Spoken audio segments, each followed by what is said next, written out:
কখনো ভেবে দেখেছেন মহাকাশে সৃষ্ট বর্জ্যের শেষ পরিণতি কি হয়, কোথায় যায় সেগুলো? ব্রডব্যান্ড ইন্টারনেট সেবা কিংবা আবহাওয়ার পূর্বাভাস দিচ্ছে যে উপগ্রহ, সেটি যখন অকেজো হয়ে ওঠে তখন আসলে কি ঘটে? প্রতিনিয়ত বাণিজ্যিক স্যাটেলাইটের সংখ্যা বাড়ছে, এর সঙ্গে পাল্লা দিয়ে বেড়েছে মহাকাশযান ও রকেটের ধ্বংসাবশেষ। এভাবে বেড়েই চলেছে বর্জ্য। মহাকাশযান থেকে শুরু করে নভোচারীদের ফেলে আসা বিভিন্ন বর্জ্য আমাদের মাথার উপরেই উঠছে। ইউরোপিয়ান স্পেস এজেন্সি প্রতি বছর একটি করে মহাকাশ পরিবেশ সংক্রান্ত রিপোর্ট প্রকাশ করে। এই বছর অর্থাৎ 2025 সালের রিপোর্ট শঙ্কা জাগিয়েছে বিজ্ঞানীদের মাঝে। 2024 সালের ডিসেম্বর পর্যন্ত সংগৃহীত তথ্য সাজিয়েই এই রিপোর্ট তৈরি করা হয়েছে, যেখানে দেখা যাচ্ছে মহাকাশে অন্তত 40,000 বস্তু ঘুরে বেড়াচ্ছে, যদিও সংখ্যাটা আরও বেশি বলেই অনুমান করা হচ্ছে। বিজ্ঞানীরা জানাচ্ছেন 1 সেন্টিমিটারের বেশি আকারের বস্তু পৃথিবীতে আছড়ে পড়লে বিপদ হতে পারে। 12 লক্ষের বেশি মহাকাশ বর্জ্য জমেছে বলেই আশঙ্কা করা হচ্ছে।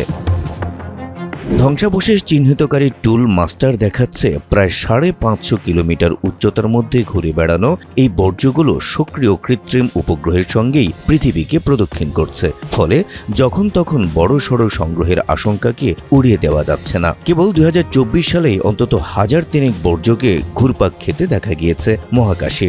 কেবল পৃথিবীতে আশ্রয় পড়াই নয়, মহাকাশযানের সঙ্গে তাদের ধাক্কা লাগার আশঙ্কা মহাকাশ অভিযানের নিরাপত্তা হ্রাস করছে। সামগ্রিকভাবে 2021 সালের শেষের দিকে একটি উপগ্রহ বিধ্বংসী ক্ষেপণাস্ত্র পরীক্ষার ফলে এই আবর্জনার সংখ্যা আরও বেড়েছে। আরও ভাবনার বিষয় হলো, কেবল 2024 সালেই 1200টি বস্তু মহাকাশ থেকে খসে পড়েছে পৃথিবীতে। এখন প্রতিদিন গড়ে 3 বারের বেশি সময় ইনট্যাক্ট বস্তু পৃথিবীর বায়ুমণ্ডলে প্রবেশ করছে। এসব বস্তু সাধারণত উপগ্রহ, রকেট বা তাদের ভগ্নাংশ। প্রতিবেদন বলছে, বর্তমানে মহাকাশে 1 সেন্টিমিটারের বেশি আকারের 12 লাখের বেশি বস্তু ভেসে বেড়াচ্ছে। এগুলো স্যাটেলাইট বা আন্তর্জাতিক মহাকাশ স্টেশনের জন্য হুমকি হয়ে দাঁড়াতে পারে।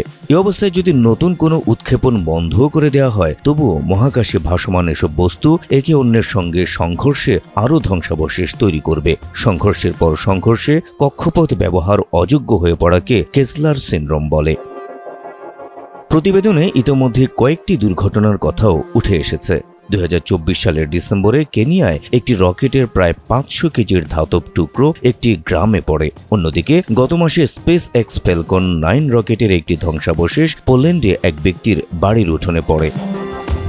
নাসা জানিয়েছে, বর্তমানে কক্ষপথে প্রায় 6000 টন বর্জ্য রয়েছে, যার পরিমাণ দিন দিন বেড়েই চলেছে। এ পরিস্থিতি থেকে রক্ষা পেতে হলে সক্রিয়ভাবে মহাকাশ আবর্জনা পরিষ্কার করার উদ্যোগ নিতে হবে, এমনটাই পরামর্শ বিজ্ঞানীদের।